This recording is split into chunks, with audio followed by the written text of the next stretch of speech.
The Stranger on the White Horse. One harvest day, as the baskets filled with heavy clusters of grapes, the sound of hooves broke the stillness. A young man rode into the vineyard on a white horse.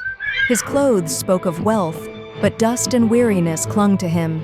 His face was handsome, but shadows lingered in his gaze, as though he bore secrets. He dismounted, bowing lightly. "Forgive me," he said, his voice steady yet uncertain. "I have lost my way. Might you guide me?" Leora paused, studying him. "You stand in my family's vineyard," she replied, her tone cautious but kind. "And those who arrive here are never truly lost." The young man's eyes drifted to the vines. "I've heard whispers of this place. They say your wine is no ordinary drink." Her lips curved faintly. "It is said the truth grows here, not just grapes, but legends often frighten more than they comfort." The Cup of Truth. That evening, her father welcomed the traveler to their humble table. As custom demanded, he poured a goblet of Veritas. The stranger hesitated, the ruby liquid glowing in the lamplight. "What power does it hold?" he asked. Leora's father answered gravely.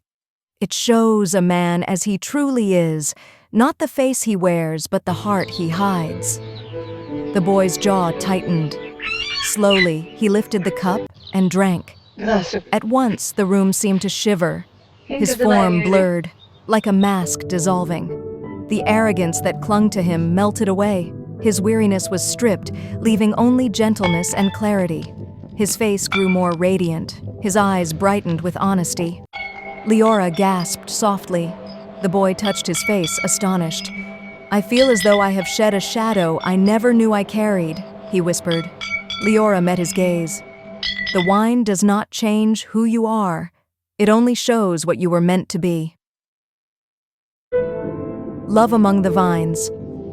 The young man, whose name was Adrian, returned the next day and the next after that.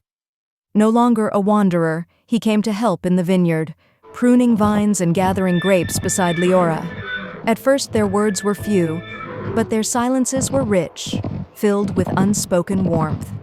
One evening, as they worked in the fading light, Adrian leaned close.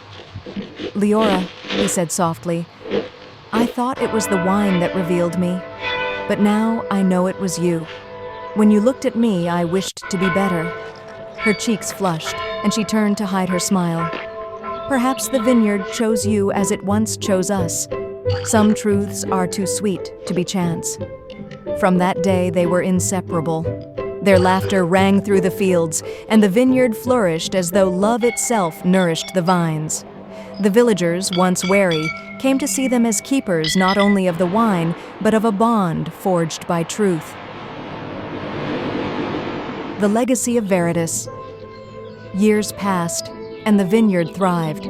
Adrian and Leora tended it together, raising each harvest with care. Their story spread, of the girl with the blue eyes and the stranger who found himself through the wine of truth. And so it was said, love, like Veritas, unveils the soul, and in truth, beauty endures forever.